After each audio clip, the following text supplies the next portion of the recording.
안녕하십니까, 이동환 TV입니다. 오늘은 천지와 짝을 할 수 있다는 이야기를 하고자 합니다. 구독 꼭 눌러주시기 바랍니다.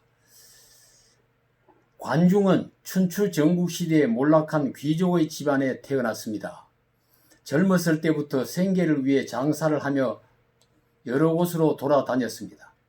여러 나라를 다니며 지역, 민속, 경제, 정치 상황을 중심한 많은 정보를 숙지했습니다. 전쟁에 참가하고 국정에도 참여했습니다. 관중은 제나라 공작 규획에 벼슬을 하여 환공과 적대 관계였으나 황공의 신하를 하고 있던 포수가의 추천으로 황공의 신하가 됐으며 재상이 되어서 제나라를 춘추 시대의 5대 강국 중에 제일 가는 나라를 세우는데 큰 공을 세웠습니다. 관포지교로 알려져 있는 친구 포수가는 관중의 평생의 친구이며 언제나 관중을 황공 앞에서 칭찬을 했습니다. 경세의 백과사전으로 불려지는 관자는 전국시대의 학술의 중심지였던 제나라 직하에 모이던 학자들이 관중에게 청탁하여 만들어졌다고 합니다. 관자는 원래 86편이었으나 10편은 분실되고 76편이 현존하고 있습니다. 내용은 정치, 법률, 제도, 경제, 군사, 교육, 철학 등 다방면의 사상이 담겨 있습니다. 관중의 사상은 꿈만 꾸는 이상주의에 빠진 것도 아니며 오직 법으로만 다스려야 한다는 법가주의만을 주장하는 것도 아닙니다. 인간의 현실적 욕구를 부정하지 않고 이상과 현실을 조화시키는 합리적 실용주의 사상이라고 볼 수가 있습니다. 편지에 보면은 군주의 정도를 명쾌히 설명하고 있습니다. 군주의 권력 기반을 허물고 나라를 멸망케 하는 데는 4가지 요소가 있으니 쾌락, 분노, 증오, 탐닉이 그것이다. 왕업을 이루는 군주는 그 언덕을 국민에게 쌓는다. 폐업을 이루는 군주는 그 언덕을 장군에게 쌓는다. 쇠락해 가는 국가의 군주는 그 언덕을 귀족에게 쌓는다. 멸망하는 국가의 군주는 그 언덕을 부녀자의 주옥에 쌓는다.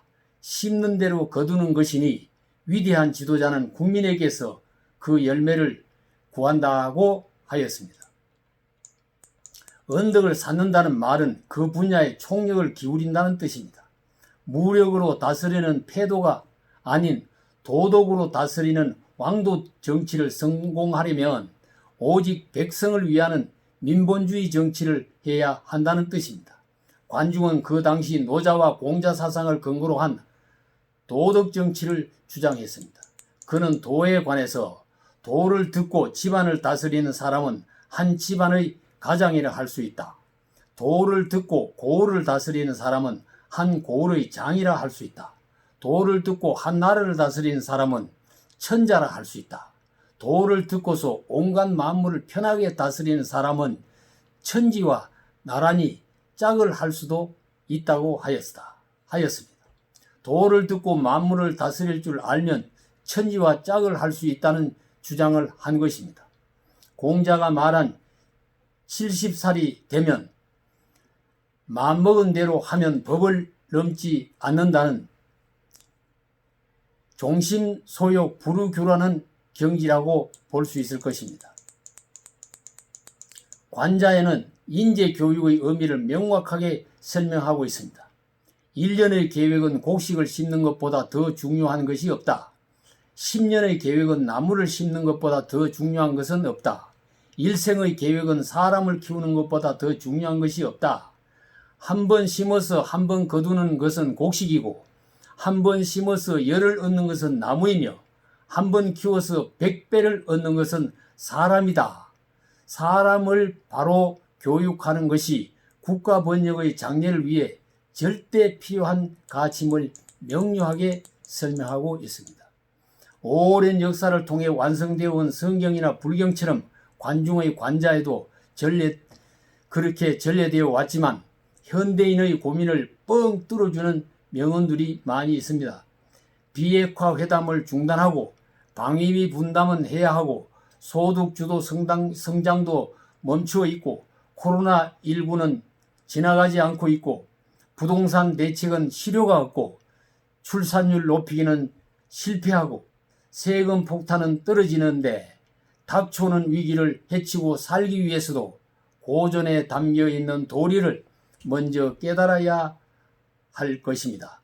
정치인이 감옥에 들어가면 반드시 읽는 책이라고 합니다. 감옥에 들어가기 전에 이 책을, 이 관자를 먼저 읽었다면 감옥을 가지 않고 피할 수도 있을 것입니다. 관자를 한번 읽어볼 필요가 있습니다. 감사합니다.